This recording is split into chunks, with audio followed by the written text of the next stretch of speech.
ஆக்சுவலாக அந்த engineering interview வந்து நாங்கள் Alagappa college of technology Anna university கேம்பஸ்க்குள்ளே இருக்கோம்.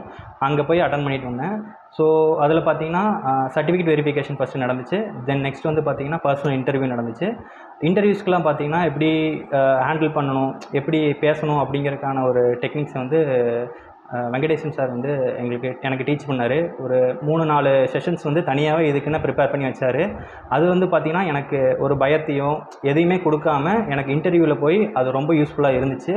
ரெண்டாவது இந்த கொஷின்ஸோட மாடல்ஸ் வந்து அங்கே ரிஃப்ளெக்ட் ஆச்சு எனக்கு. ஸோ அதனால் இன்னும் எனக்கு பயம் இல்லாமையும் அந்த ஒரு பேச நர்வஸ் அது எதுவுமே இல்லாமல் இங்கே இன்டர்வியூ அட்டன் பண்ணிட்டு இருந்தேன். அவங்களும் ஜென்ரிக்காக சில கொஷின்ஸ் கேட்டாங்க. ரெண்டாவது பார்த்திங்கன்னா கோரிலேட்டராகவும் கேட்டாங்க. ஸோ எனக்கு என்னால் முடிஞ்ச அளவுக்கு நான் வந்து இங்கே ப்ரிப்பேர் பண்ணதை அங்கே ரெப்ளிகேட் பண்ணிட்டு வந்தேன். ஸோ அதனால் எனக்கு நல்லா பண்ணதான் எனக்கு நம்பிக்கை இருக்குது. ஜஸ்ட்டு ரிசல்ட்டுக்கு வேண்டி அதை வெயிட் பண்ணிகிட்ருக்கேன். ரெண்டாவது இப்போது சார் அதாங்க சார் ரிசல்ட் அதுக்கப்புறம் உங்கள் சப்ஜெக்ட்ஸில் யார் ஹேண்டில் பண்ணாங்க? ஆக்சுவலாக எனக்கு சப்ஜெக்ட்ஸ் வந்து பார்த்திங்கன்னா டிஎன்பிசி சப்ஜெக்ட்ஸ் ஜிஎஸ் வந்து ஒரு மெயினான சப்ஜெக்ட்னு சொல்லுவாங்க. மெயின் சப்ஜெக்டில் வந்து பார்த்திங்கன்னா பாலிட்டி, அப்புறம் ஹிஸ்ட்ரி, தென் ஜியாகிரஃபி, எக்கனாமி இதெல்லாம் பார்த்திங்கன்னா கரண்ட் அஃபேர்ஸ் இந்த சப்ஜெக்ட்ஸ் எல்லாமே வெங்கடேசன் சார் ஹேண்டில் பண்ணார். ஸோ அவரோட நோட்ஸும் பார்த்திங்கன்னா நல்லாவே டீட்டெயில்டாகவும் இருக்கும். எங்களுக்கு ஈஸியாக புரிகிற மாதிரி இருக்கும். ஒரு தடவை புரியலைனாலும் நெக்ஸ்ட் டைம் நிறுத்தி சொல்லுவார். அப்படியே அந்த கிளாஸில் மறந்தாலும் அடுத்த கிளாஸில் வந்து திருப்பி ரிப்பீட்டடாக ஏதாவது தவறு இருந்தாலும் அதை திருத்திட்டு ஸோ நெக்ஸ்ட் எங்களுக்கு அதை வந்து சரி பண்ணி கொடுப்பாரு. ஸோ அதெல்லாம் எங்களுக்கு ரொம்ப யூஸ்ஃபுல்லாக இருந்துச்சு.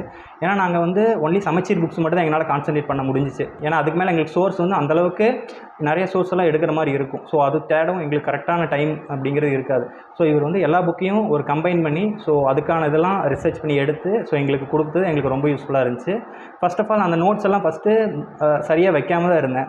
ஒரு மாதிரி காலேஜ் ஸ்டூடெண்ட் மாதிரி இந்த அண்டர்லைன் ரூல்ட் எல்லாம் போடாமல் லைன் மார்ஜினில் போடாமல் எழுதிட்டு இருந்தேன். நெக்ஸ்ட்டு அது போக அந்த இதெல்லாம் இம்ப்ரூவ் பண்ண முடிஞ்சுது. ஸோ இதெல்லாம் வந்து ரொம்ப யூஸ்ஃபுல்லாக இருந்துச்சு. அவர் எடுத்த சப்ஜெக்ட்ஸும் இந்த பாலிட்டி எனக்கு ரொம்ப பிடிச்ச சப்ஜெக்ட்ஸு.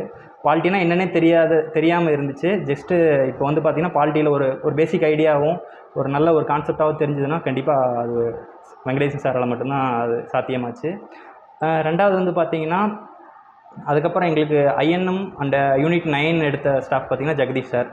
ஸோ அவர் எங்களுக்கு வந்து ஒரு கதை மாதிரி சொல்லி ஈஸியாக வந்து புரிகிற மாதிரி சொல்லனால எங்களுக்கு இன்னும் ஈஸியாக இருந்துச்சு. அது ஜஸ்ட் ஒரு நாளைக்கு பார்த்திங்கன்னா ஒரு 2 பேஜஸ் தான் நோட்ஸாக இருக்கும். பட் அதோட பேக்ரவுண்டோட கதை பார்த்திங்கன்னா உங்களுக்கு நிறையா சொல்லுவார். ஸோ அதெல்லாம் எங்களுக்கு நிறைய யூஸ்ஃபுல்லாக இருந்துச்சு.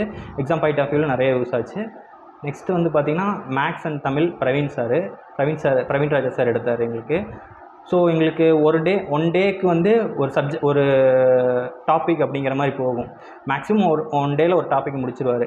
ஸோ அந்த முடித்தாலும் அந்த டாப்பிக்கில் உள்ள எல்லா மாடல்ஸையும் போட வச்சு ஈஸியாக வந்து எந்த ஸ்டெப்பில் ஒரு நார்மல் ஸ்டெப்பில் போனால் புரியுமா இல்லை ஷார்ட்கட்டில் போனால் புரியுமா அந்த மாதிரிலாம் சொல்லி எங்களுக்கு ஈஸியாக கைடன்ஸ் கொடுத்தாரு. ஃபர்ஸ்ட் ஆஃப் ஆல் அவர் எப்படி நம்ம நார்மல் ப்ரொசீஜரோ அந்த மாதிரியே இது பண்ணுவாங்க. ஷார்ட்கட்ஸ் நீ இது அதிகமாக யூஸ் பண்ண வேண்டாம் அப்படின்னு சொல்லுவார். ஸோ அதெல்லாம் வந்து எங்களுக்கு ஃபைனல் எக்ஸாம்ஸில் வந்து டைம் கன்சியூம் பண்ணுறதுக்கு இன்னும் ஒரு யூஸ்ஃபுல்லாக இருந்துச்சு. தமிழும் அதே மாதிரி அவர் ஹேண்டில் பண்ணார். இலக்கணமாகட்டும் இலக்கியமாகட்டும் உரைநடை ஸோ இது எல்லாமே வந்து பார்த்திங்கன்னா ஹேண்டில் பண்ணார். ஸோ எங்களுக்கு இது 2 மேஜர் சப்ஜெக்டில் ஸ்கோர் பண்ண வச்சது அதிகமாகவே. ஸோ இது எல்லாமே கலந்து ஒரு டிஎன்பிசிக்குள்ளே ஒரு சப்ஜெக்ட் எல்லாம் கலந்து இருந்தனால எங்களால் எல்லா எக்ஸாமுக்கும் அதை அட்டன் பண்ண முடிஞ்சிச்சு. இப்போ எக்ஸாம்பிள் வந்து இப்போ இன்ஜினியரிங் எக்ஸாம் ஆகட்டும் நான் ஜிஎஸ் வந்து சார் எடுத்த நோட்ஸு இந்த மாதிரி மேக்ஸும் இதை தான் கவர் பண்ணி படிச்சுட்டு இருந்தேன். ரிப்பீட்டடாக படிச்சுட்டு இருந்தேன். ஜஸ்ட் அந்த இன்ஜினியரிங் சப்ஜெக்டாக இருக்கட்டும் ஸோ நான் ஆல்ரெடி முன்னாடி காலேஜில் படித்த நோட்ஸ் ஆகட்டும் அப்புறம் இன்டர்நெட்டில் படித்ததாகட்டும் ஸோ இதை வச்சு தான் என்னால் ஃபஸ்ட் ரவுண்டோட ப்ரிலிம்ஸ் கிளியர் பண்ண முடிஞ்சிச்சு. ஸோ கண்டிப்பாக அதுக்கு இந்த ஒரு பேஸ்மெண்ட் எனக்கு ரொம்ப ஹெல்ப்ஃபுல்லாக இருந்துச்சு. ஸோ அதனால தான் இது சாத்தியமாச்சு. நான் எல்லாமே பண்ணேன் அப்படின்னு சொல்லவே முடியாது. இந்த வெற்றிக்கு எல்லாருமே காரணம் தான் நான் சொல்லுவேன். ஸோ ரிசல்ட்டுக்காக வெயிட் பண்ணிகிட்டு இருக்கேன் sir. Thank you. TNPSC group 4 exam clear பண்ணியிருக்கீங்க இல்லையா?